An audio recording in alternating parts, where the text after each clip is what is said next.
Good morning and welcome to our tip of the week. Today I'm going to be talking to you about the idea of something that we call a character assassination and to the importance of avoiding the use of it. And often when we have a concern or complaint in our life with somebody or something, we unconsciously use something called a character assassination. And what a character assassination is, it's a sort of blame that attacks a person's character. And when we do this, it's really impossible for the person to respond to us in an effective way, because what we're basically saying when we do a character assassination is that I've made up my mind, I've made a judgment call on you, and I'm no longer willing to be influenced by you because of it. And so it can be very disempowering. If you've ever been on the receiving end of a character assassination, you know what I'm talking about.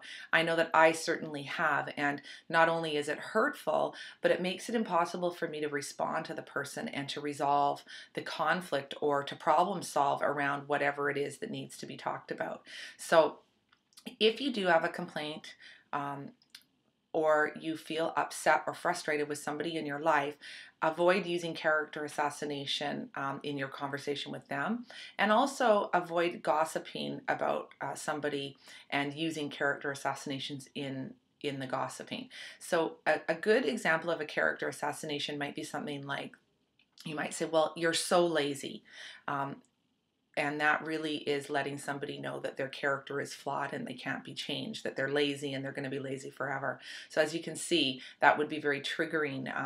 And what it does is it triggers a defensive response that takes us into the cycle of conflict, which is very difficult to break free from once you've entered into it. So back up and think about, what is it?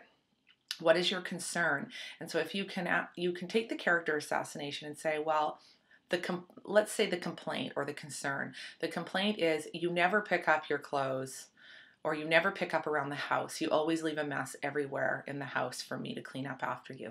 That would be more of a complaint or concern. And then if you take it one step further, you can word it as a request. And the request would be, it would be very helpful, or I would really appreciate it if you'd make more of an effort to pick up after yourself around the house. I'm tired when I get home after work, and I get frustrated when I come home to a mess. This puts me in a bad mood, and I'm not a lot of fun to be around.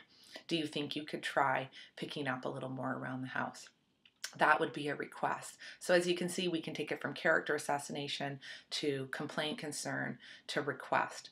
So just notice where you do character assassinations or where they're being done on you. And if you are on the receiving end of a character assassination, it's okay for you to actually say, I feel defensive right now. I don't feel like there's any way I can respond to what you're saying to me. I'm not sure what you're asking me for. I need you to be more clear about what it is you want from me. And if you are doing character assassinations, back up, slow down, think about what your complaint or concern is, and do your best to turn it into a request. And if you're feeling courageous enough, give it a try with the people in your life. See how it works. Experiment with it. These things take time. And these skills, these tips that I share every week. My husband gave me a really great term the other day. He said they're perishable skills, which means that we have to use them or we lose them. We have to actually practice until we get to the point where they're just part of who we are and we start to do them on an unconscious level. So give it a try and practice and enjoy the beautiful weather. Bye.